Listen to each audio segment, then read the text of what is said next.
নমস্কার। আজকে 30শে ডিসেম্বর 2025 মঙ্গলবার। সারাটা দিন কেমন যায় চলুন তাহলে জেনে নিই। মেষ রাশি আজকে সারাটা দিন আপনার পেপারে থাকবে, ব্যবসায় উন্নতি হবে। আজকে বিরোধীরা আপনাকে চাপে রাখতে পারে। বৃষ রাশি, আজকের দিনটা শুরুটা আপনার ভালোই হবে। ব্যবসায় নতুন কোনো প্রজেক্ট পেতে পারেন এবং আজকে আপনার কারো বিশেষ কোনো ব্যক্তির সাথে দেখা হতে পারে। মিথুন রাশি, আজকে অবশ্যই আপনার লং ট্যুর হতে পারে। গাড়ি চালাতে সাবধানতা অবলম্বন করে নতুন ব্যবসা শুরু করার আগে অবশ্যই কাউকে অ্যাডভাইস নিয়ে এগোন। কর্কট রাশি, আজকে আপনার কোনো ব্যাপারে ডিসিশন নিতে হতে পারে, ব্যবসায় উন্নতি হবে এবং আজকে তাড়াহুড়া করবেন না, ধীরে সুস্থে এগোবেন। সিংহ রাশি আজকে সারাটা দিন আপনার অবশ্যই একটু আপ ডাউনের মধ্যে দিয়ে যাবে।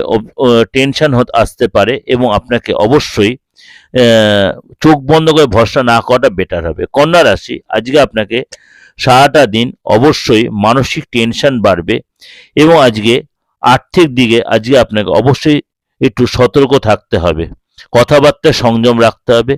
তুলা রাশি, আজ আপনার শরীর স্বাস্থ্য নিয়ে চিন্তা থাকতে পারে এবং বিরোধীরা আপনার বিরুদ্ধে কনস্পিরেসি করতে পারে। ব্যবসায় আজকে লাভ হতে পারে। বৃশ্চিক রাশি, আজকে আপনাকে অবশ্যই দীর্ঘ সময় ধরে আটকে থাকা কোনো অর্থ পাবেন, বিশেষ কোনো ব্যক্তির সাথে দেখা হবে বা তার হেল্প পাবেন। নতুন কোনো প্ল্যান প্রোগ্রাম আপনি করতেই পারেন। ধনুরাশি আজকে অবশ্যই সাবধানতা অবলম্বন করবেন। কোনো ব্যাপারে ডিসিশন নিতে হলে অ্যাডভাইস নিয়ে এগোবেন। নতুন কাজ শুরু করতে আজকে পারেন, সেটা আপনার পেপারে থাকবে। মকর রাশি, আজকে গাড়ি কিনতে পারেন বা আজকে চাকরি যে আপনার পদোন্নতি হতে পারে, কাজের জায়গায় দায়িত্ব বৃদ্ধি হবে। কুম্ভ রাশি, আজকে আপনার অবশ্যই শরীর স্বাস্থ্য আগের চেয়ে বেটার হবে এবং আজকে আপনার ব্যবসায় উন্নতি ও সফলতা আসবে। মীন রাশি, আজকে আপনার কাজে যা সাবধানতা অবলম্বন করবেন এবং আজকে আপনার চেষ্টায় সফলতা আসবে। কোনো কাজে যে বাধা আসতে ব্যবসায় আজকে একটু সতর্কতা অবলম্বন করবেন।